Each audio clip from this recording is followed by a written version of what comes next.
Power rarely appears fragile while it is losing flexibility.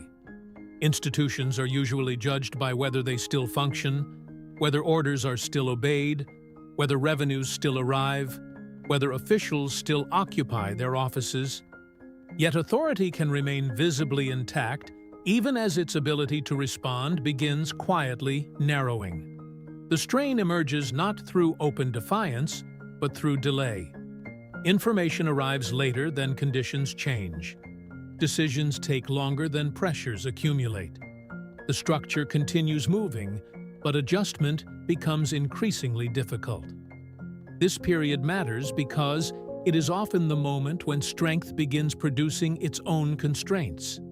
Systems built to preserve control become dependent on habits that were created under different circumstances. Stability remains visible. Adaptation becomes harder to see. And long before authority faces collapse, it may find itself confronting a more immediate problem: the growing difficulty of responding to events without weakening the very legitimacy it is trying to protect.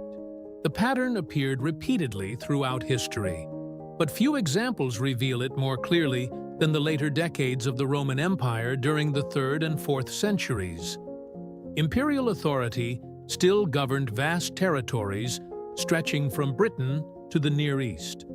Emperors commanded armies, collected taxes, appointed governors, and issued decrees that carried legal force across enormous distances. Administrative institutions remained active. Provincial officials continued reporting upward through established channels.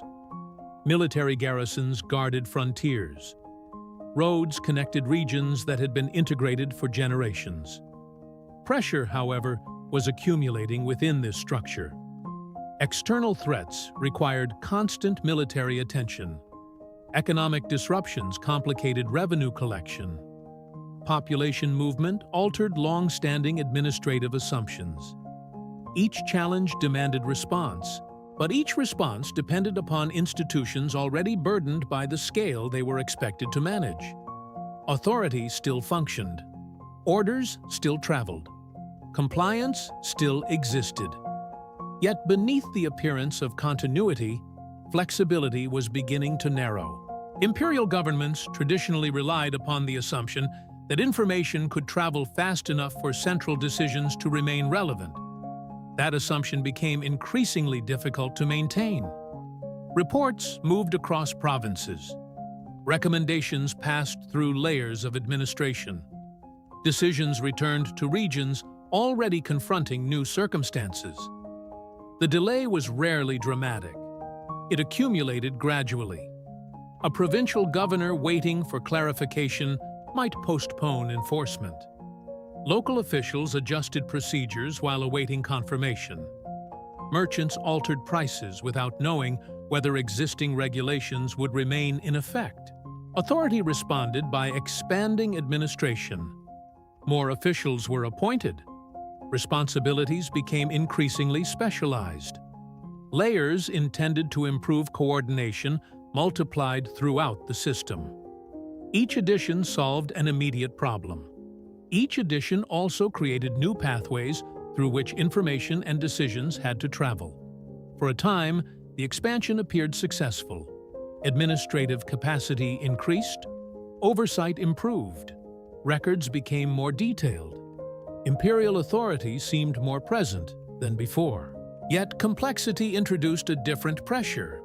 As institutions grew larger, decisions became increasingly dependent upon coordination among offices that possessed different priorities and incomplete information.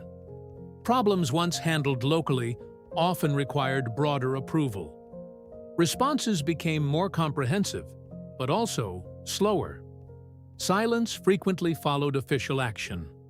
Orders were issued, reports were requested, reviews were conducted. During the interval between decision and implementation, conditions continued changing. The challenge was not incompetence. The challenge was timing. Authority remained committed to preserving legitimacy through consistency. Sudden adaptation carried risks. Excessive flexibility could appear arbitrary. Local exceptions might encourage demands for additional exceptions elsewhere. Maintaining control therefore required caution. Caution protected legitimacy. It also reduced responsiveness. The empire continued functioning through institutions designed to preserve predictability.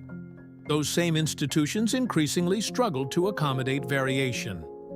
Pressure became visible across different scales simultaneously. At the frontier, commanders faced circumstances requiring immediate judgment while remaining accountable to distant authorities. Within provincial administrations, officials balanced local realities against centralized expectations.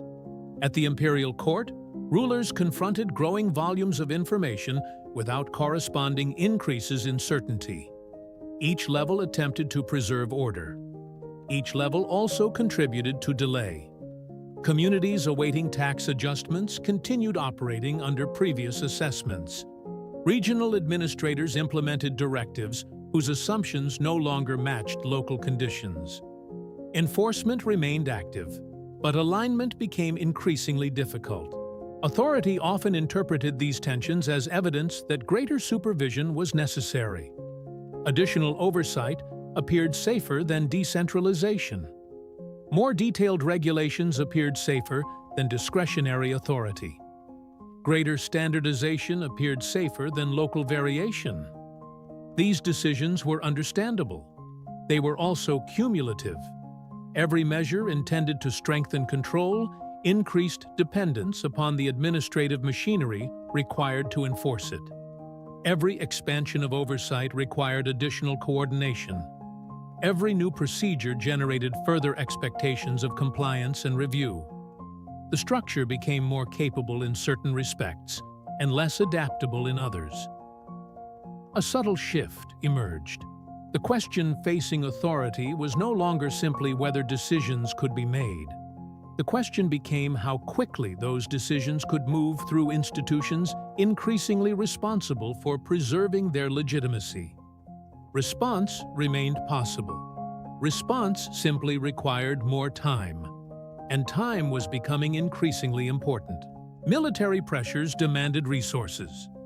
Fiscal pressures demanded administration. Administrative pressures demanded coordination. Each solution generated obligations that extended into future decisions. Authority remained active, but each choice narrowed the range of choices that followed. A governor receiving revised instructions might discover that local circumstances had already changed. Tax collectors adjusted procedures while awaiting new guidance. Communities complied with directives whose relevance had become uncertain before implementation was complete. The empire continued functioning. That was precisely the tension. Visible breakdown had not occurred. Roads remained open. Laws remained enforceable. Armies remained operational. Institutions continued performing the tasks for which they existed. Yet flexibility was becoming increasingly expensive. The more authority relied upon established mechanisms, the harder it became to alter them quickly. The more legitimacy depended upon consistency, the greater the hesitation surrounding adaptation.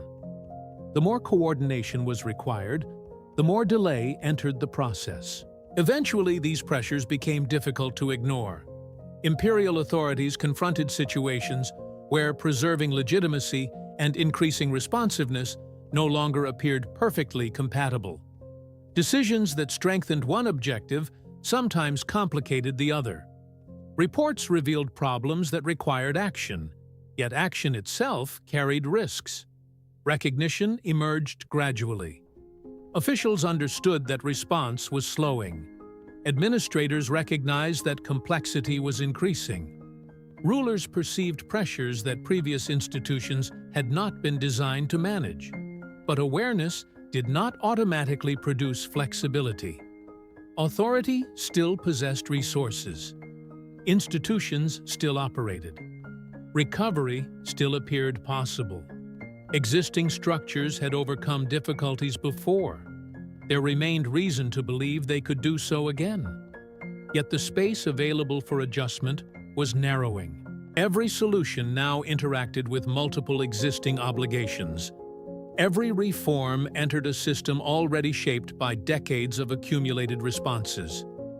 Authority remained standing, but increasingly within boundaries created by its own efforts to preserve control. The tension did not end with a decisive moment. It lingered inside continuing administration, continuing enforcement, and continuing belief in institutional durability. Officials still drafted reports. Governors still carried out directives. Armies still defended frontiers. The machinery of authority remained in motion. What changed was not its existence, but its room for maneuver. Beyond the court, beyond the provinces, beyond the frontiers, the empire continued generating decisions intended to preserve stability. Yet each response entered a structure carrying more obligations than before, more procedures than before, and less certainty than before. Authority still possessed legitimacy. It still commanded obedience. It still functioned. But somewhere within that continuing operation, flexibility had become a resource as valuable as power itself.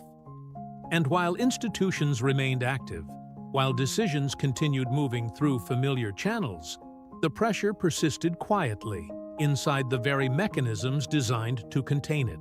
If this reflection resonated with you, you can find more explorations like this on Timeless Questions, where history, power, and human nature quietly intersect.